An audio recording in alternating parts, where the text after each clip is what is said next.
Jeremiah Sounder at heart. Brian, how do you go about balancing the sort of the extreme challenge of playing a team like Atletico Madrid and with the reality that this is just another game you need a result from?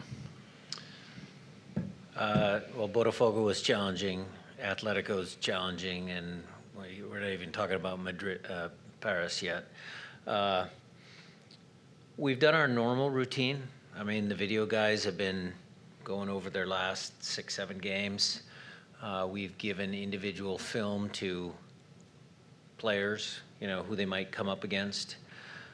So our routine has been the same, but it feels a little different. I mean, let's be honest. I mean, the game the other night, guys were engaged. I thought it was a good performance. So how do you build off that?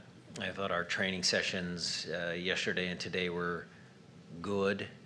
In a sense, we were able to give information. So, I mean, it's our job. We're coaches. We try and give the players the tools to be successful, and then, we hope that they can perform.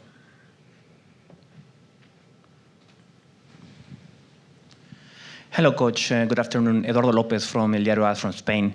This is the first ever official match between Seattle Sounders and a Spanish team. So how would you introduce yourself as a coach and Seattle Sounders as a whole organization for Spanish readers and Spanish public? And what are the main cores for you as a coach and for Seattle Sounders as an organization? So what I would say is that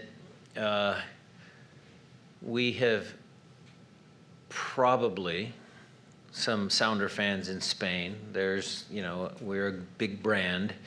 I remember the Xbox was a big deal. We used to go to different places and see Xbox jerseys. We had big players. We had Casey Keller, who is familiar with Spanish soccer. Obafemi Martins, Clint, other players, Freddie Ljungberg that played in Europe.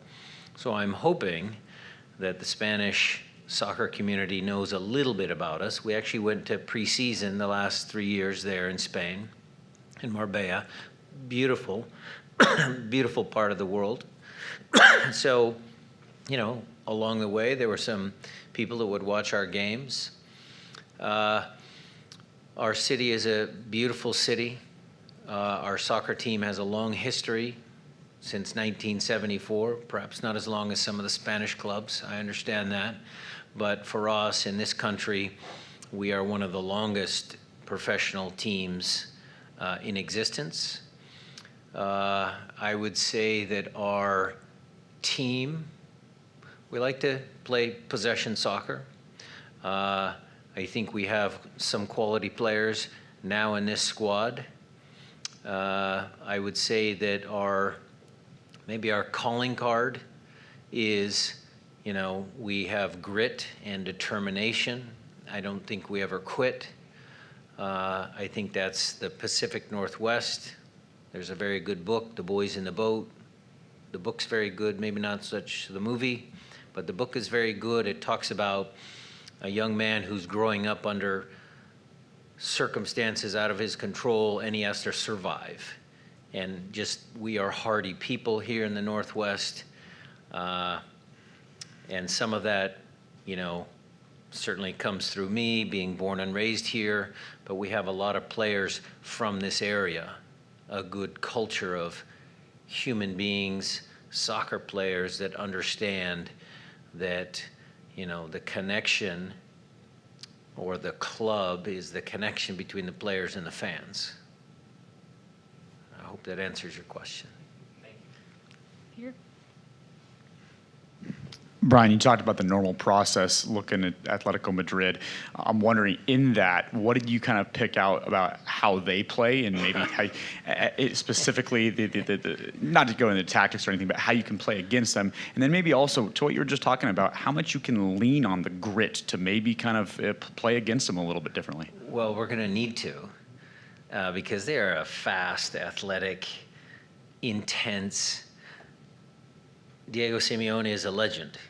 I mean, he's one of the biggest coaches in the world. He's been at that club for, 14 years, 15 years, He's done a great job. He obviously has a lot of experience as a player and as a coach. It is my honor to, even compete against him. But we have to compete because this is a tournament. Same with the players. I want the players to be, okay, they have all these talented players, but at the same time, we have to compete because this is a real tournament. So getting them to understand that, their players put their pants on one leg at a time, understanding that their players are used to playing at, a faster level, and we have to catch up. Getting our players to understand that they've had a long season and we're in the middle of ours, and can we gain any advantage there? And, just bringing the enthusiasm of what they showed the other night, and let's see how the game goes. Here's another question in the front.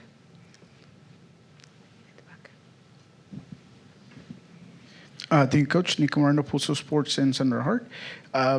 Wanted to get just a little quick health update on the team. We saw Obed kind of to the side a little bit, but he was back. Kim Kihi. How fit is Jordan Morris going into this game? So Obed is fine. He's actually looking forward to this game very much because Atletico is his team. It's a team that he grew up watching. I don't think, he could have broken his arm and he would have still played, or, had something wrong with him and he would have figured out a way how to make sure he played in this game. Kim Ki-hee came off at halftime as a precautionary measure because of his calf. I would say he's questionable, and Jordan Morris is going to be on the bench and available, but there's some, certain circumstances when I would play him, not to risk a re-injury, but he is very, very close to full fitness. He's not full fitness yet, but let's just see how the game goes in case I need him. Coach Ethan McReynolds with Fox 13. It seems like there's some similarities between how Atletico and Botafogo play. I'd like to sit back and hit you on the counter. Do you see some of those similarities? And tactically, can you take anything from playing against Botafogo and apply that against Atletico? Well, they play with a couple of good forwards. They do like to cross the ball, but the styles are different. I think the style of Atletico, the way they run and they counter with such speed, and it's impressive to see. We watched them. We were in Spain this year, and we watched them play live in their stadium, and it's impressive. So we'll be under it for parts of the game, but there again, I thought we had some good possession against Botafogo, and we kind of emphasized that. We're going to have to, get past their pressure because they're very good at pressing in the right moments. So, we'll have to make sure the players are clean, don't give balls away, because that's going to lead for some transition moments for them. Afternoon, Coach. Maiwa, The Zone. We saw in the first game, Botafogo was a very physical game, and the dark arts were at play. Atletico Madrid are a team that operate in a similar fashion.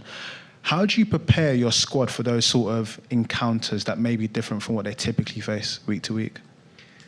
Well, we certainly did show the baiting of, Nuhu into that yellow card. We certainly showed that and addressed that. As a coach, sometimes you just identify certain moments where they need to keep their composure. You certainly instill in them that they have to protect their teammates. When you're tied up against the touchline and you're in a bad situation, do you kick the ball off the guy's shin so you get a throw in?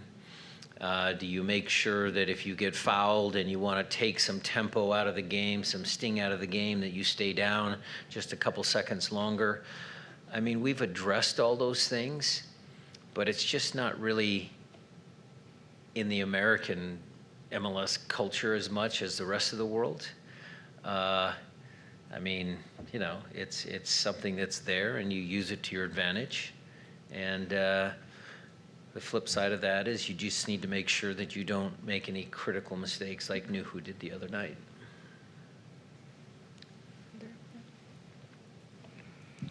You mentioned Nuhu there, and what have been the conversations with him, and what would you this is obviously 2 games in a row where he's gotten a kind of a regrettable error that's put the team in a bad situation.